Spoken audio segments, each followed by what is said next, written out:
Welcome to talent नजारा guys. आज हमारे साथ है पुनीत राज और मैं हूँ राहिला इस्लाम और हम बहुत ही प्यारे सेगमेंट करेंगे। शो पे आए हुए हम लेकर हम दीवाना दी। तो सबसे पहले हम जानना चाहेंगे इस शो की जर्नी की स्टार्ट कैसे हुई, क्योंकि अभी हमने आपसे कुछ चीजें बैक ऑफ द कैमरा सुना था। इस चीज के बारे में अभी आप अपने फैंस को क्या कुछ बताना चाहेंगे? पहले तो मैं सभी को अपना नमस्ते बोलता हूँ। सबों को हर हर महादेव, मकर संक्रांति की हार्दिक शुभकामनाएं। मुझे बहुत अच्छा लगा आप लोग अपना टाइम निकाल कर हमारे पास आए।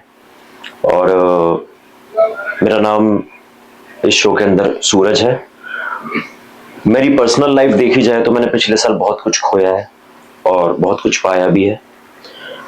पिछले साल मेरे डैड मुझे छोड़कर चले गए हमेशा के लिए, तो मैं एक अलग ही ट्रोमा में था।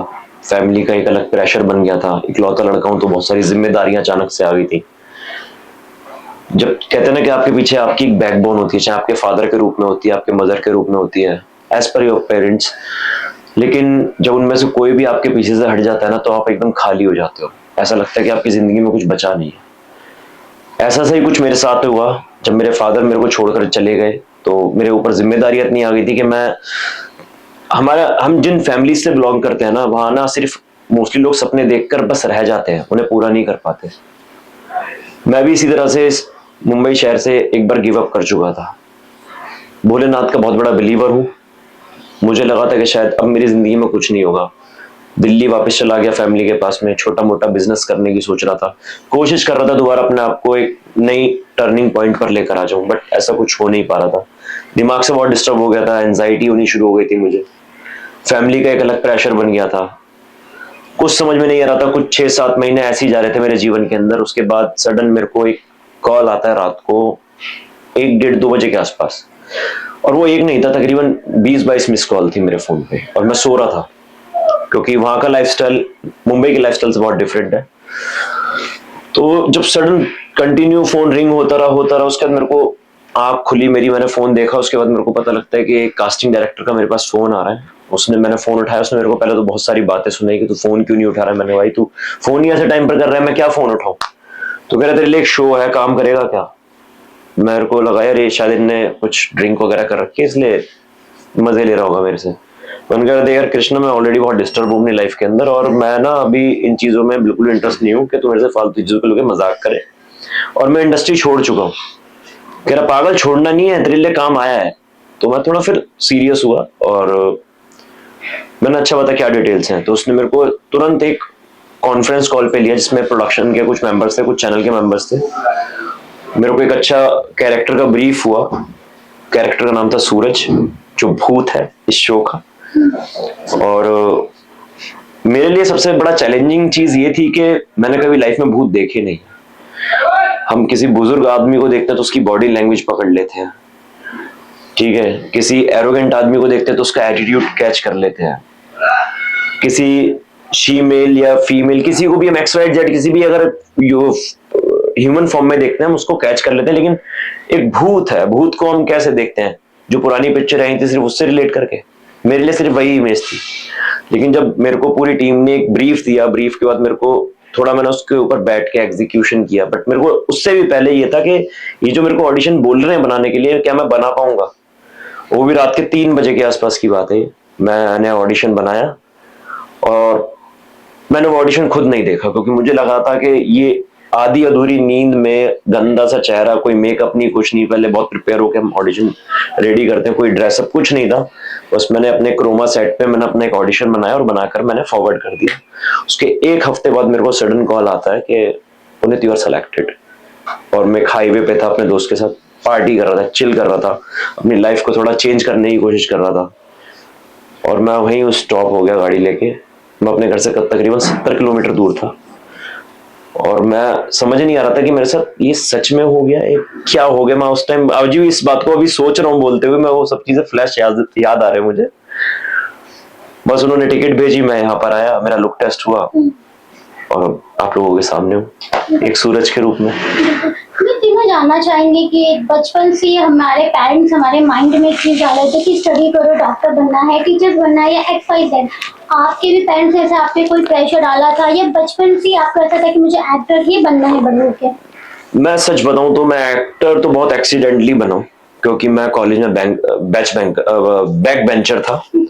और पढ़ाई में बिल्कुल मन नहीं लगता था। मतलब घर वालों ने कसम खा ली थी ये कोई दुकान इसकी खोल देंगे, अपना आराम से दुकान पे बैठेगा, आलू आलू सब्जी वब्जी बेचेगा। सीरियस सिंपल थॉट था उनका, क्योंकि हमारी फैमिली में इतने बड़े सपने किसी ने देखे ही नहीं थे। फैमिली छोड़ो, हमारे इलाके में किसी ने ऐसे बड़े सपने नहीं देखे थे। बहुत छोटे गांव है दिल्ली के अंदर, एक मौजपुर, वहां का रहने वाला हूँ मैं। और फैमिली बहुत, एक होता है ना, नैरो माइंडेड तो नहीं करूंगा क्योंकि टाइम के चलते सब चीजें अपग्रेड होती जा रही हैं, तो लोग भी बदलते जा रहे हैं। तो हुआ ये था मेरे साथ में, जब मैंने अपने घर में बोला था कि मैं एक्टिंग करना चाहता हूँ, और एक्टिंग की जर्नी भी मेरी वाया वाया सिर्फ और सिर्फ कॉलेज के थ्रू शुरू हुई थी कि मैं पढ़ना नहीं चाहता था।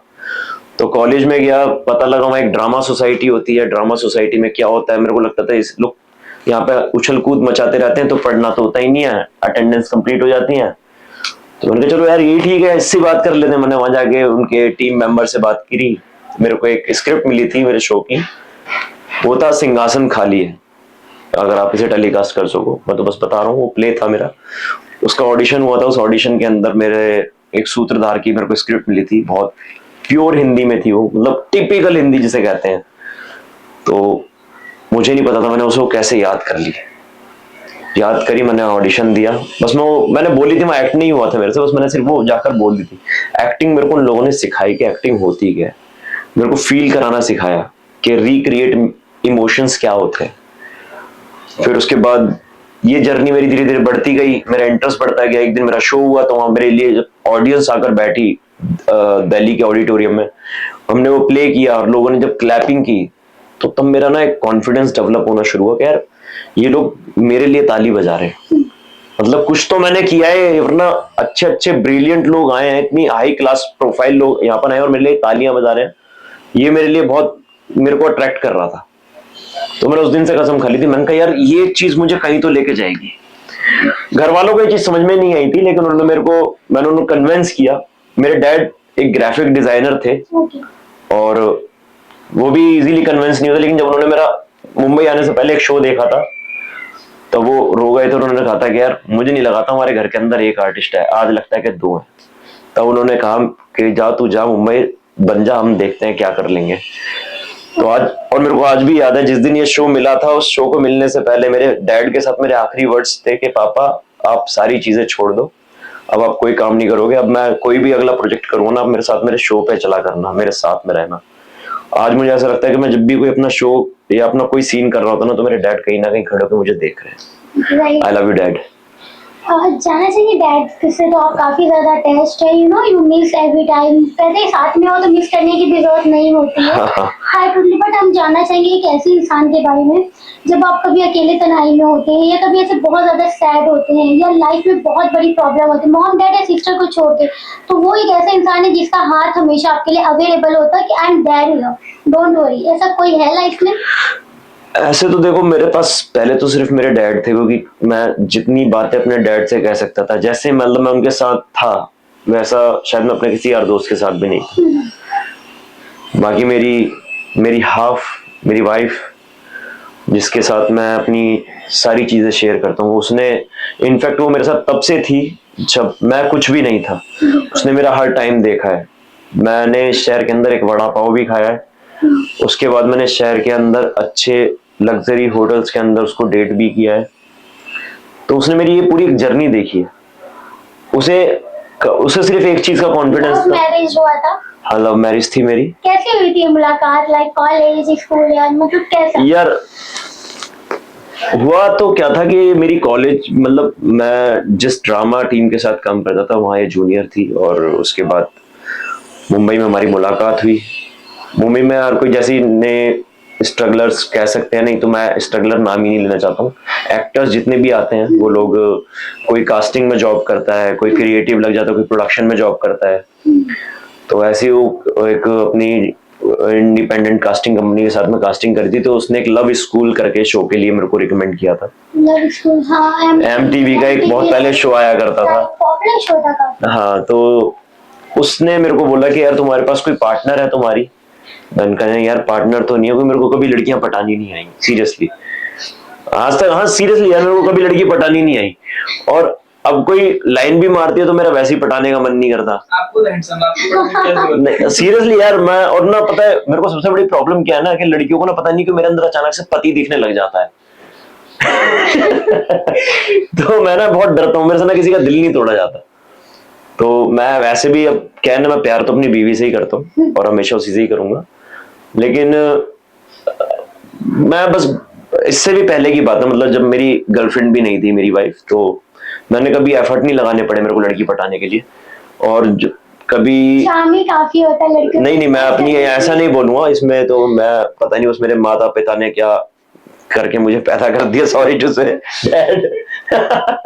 लेकिन अच्छा बनाया है मुझे। तो खैर इस बात को हटाते हैं, दूसरी बात पे आते हैं। तो मतलब उसने मेरे को बोला, तो उस टाइम उसने मेरे को फर्स्ट टाइम सामने से देखा था। मतलब अभी तो मेरी थोड़ी हालत एज अ कैरेक्टर ऐसा लुक आ रखा है मेरा, वैसे मैं खुद के लिए मैं सच बोलता हूँ मैं बहुत हैंडसम हूँ, नो डाउट है ना। तो थोड़ी बहुत बातें भी ठीक ठाक कर लेता हूँ। वैसे मैं जिस स्कूल से पढ़ा हूँ, मैं बस इतना सीख भी गया हूँ ना, तो मेरे लिए बहुत बड़ी गरीमत है, और आगे भी सीखता जा रहा हूँ चीजों को। मेरा एक्सपीरियंस मुझे बहुत आगे तक लेके जा रहा है। तो वहां से हमारी मुलाकात शुरू हुई, वहां से दोस्त बने, धीरे धीरे उसे मेरी आदत लग गई, मुझे उसकी आदत लग गई। हमने कभी एक दूसरे को प्रपोज नहीं किया। सडन एक टाइम था, बारिश पड़ रही थी, जैसे मुंबई में एज यूजुअल हर साल पड़ती है। उसने मेरे को चाय बना के पिलाई, मैंने चाय पी। मैंने उसको एक टुक देखा, उसने मुझे एक टुक देखा, कह रही क्या देख रहा है। मैंने कहा यार एक बात बताऊं। उसने बोला क्या। मैंने कहा यार देख, मैं तेरे को प्रपोज तो करूंगा नहीं, और पीछे कोई बैकग्राउंड में वायलेंस तो बजेंगे नहीं। मैं जिस दिन इस लायक हो जाऊंगी तेरे को 2 टाइम की रोटी खिला दूं, तो मुझसे शादी कर लियो यार।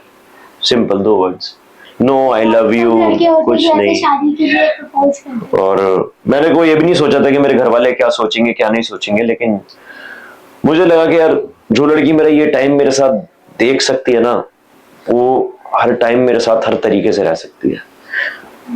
तो बस मेरे को लगा यार पता नहीं किसी के लिए डिसीजन सही रहेगा नहीं रहेगा, लेकिन मेरे लिए बेस्ट था, तो मैंने हाँ कर दिया। बिल्कुल आप जिस तरीके से आप बोल रहे हैं, बट बहुत टाइम ऐसा भी होता है कि कुछ लड़के लड़कियों को छोड़ देते हैं, कि स्ट्रगल लाइफ में कोई और होता है, पेरेंट्स। तो आपको क्या लगता है जब ऐसी सिचुएशन हो तो पेरेंट्स के लिए लड़की को छोड़ना चाहिए, लड़की के लिए पेरेंट्स को छोड़ना यार देखो, मैं एक बात कहना चाहता हूँ कि ना, माँ बाप की जगह तो जीवन में कोई नहीं ले पाएगा, ठीक है ना। अगर कई बार बातें माँ बाप की नाक के ऊपर आ जाती हैं तो चीजें गलत है। कई बार क्या होता है ना कि आपका प्यार है या नहीं है, वो डिपेंड करता है कि आप मेंटली और, हाँ, पहले तो मेंटली और अंडरस्टैंडिंग के हिसाब से आप कितने कंफर्टेबल अपने पार्टनर के साथ, वो बहुत मैटर करता है। आप कितना बिलीव करते हो उसके ऊपर, वो आपके ऊपर कितना बिलीव करता है, सारा बिलीव सिस्टम और कुछ नहीं है। उसके बाद आती है चीजें, किसे छोड़ना है किसे नहीं छोड़ना है, कौन तुम्हें छोड़ के जा रहा है कौन तुम्हें छोड़कर नहीं जा रहा है। नहीं तो वास्तविकता तो ये है कि ये मृत्यु लोक है, यहाँ कोई किसी का नहीं है। होने को तो माँ बाप भी आपके नहीं है, ना आप अपने माँ बाप के हैं। हम बस एक जरिया बने हुए एक दूसरे का, और जो साथ निभा रहे हैं और अपने रिश्तों को निभाते हुए चल रहे हैं। एक्चुअल रियलिटी ये है। बाकी ये तो हमारी, भगवान ने हमें इंसान बनाया तो इसलिए हमारे अंदर थोड़े से इमोशन दे दिए हैं, इससे तो और कोई नहीं है। ये जीवन तो मेरे हिसाब से यही है। बस हम डेली उठते हैं, हमारा डेली एक न्यू ईयर होता है। हम जो हर साल सेलिब्रेट करते हैं ना, हर साल करते हैं क्योंकि दुनिया करवा रही है। नहीं तो अगर हम आज आंख खोल रहे हैं ना, तो वही हमारा न्यू ईयर है। हर दिन सांस ले रहे हैं तो वही हमारा बर्थडे है। नहीं तो कब आपकी सांस रुक जाए, कब आपकी आंखें बंद हो जाए, कुछ नहीं पता आपको। अभी आने वाले 3 सेकंड के बाद का नहीं पता। थैंक यू सो मच, आपसे बात करके बहुत अच्छा लगा। खासकर आप अपने उस ऑडियंस को क्या कहना चाहेंगे जिन्होंने आपको इस शो से और भी पहचाना है और काफी सारा प्यार दिया है, और कुछ चैनल्स ऐसे भी जिन पे बैक टू बैक कमेंट्स आते हैं, आपके लिए खासकर क्या कहना चाहेंगे? मैं बस फिलहाल तो यही कहना चाहूंगा कि मैं उन सारी ऑडियंस को अपना बहुत सारा प्यार देता हूँ, और मैं चाहता हूँ कि उनका भी प्यार मुझे इसी तरह मिलता रहे। मैं अपनी तरफ से पूरी कोशिश करूंगा कि मैं आपको ऐसे ही पूरी जिंदगी जब तक जीऊंगा तब तक ऐसे ही एंटरटेन करता रहूंगा। आप लोगों का प्यार, आपका सबका आशीर्वाद मेरे ऊपर ऐसे ही बना रहे, और मैं इस लायक जरूर बनूं कि मैं जीवन में परिवार के लिए और समाज कल्याण के लिए कुछ अच्छा कर सकूं, वहां तक पहुंच सकूं और उद्धार कर सकूं जिनका मैं कर सकता हूं। That's it.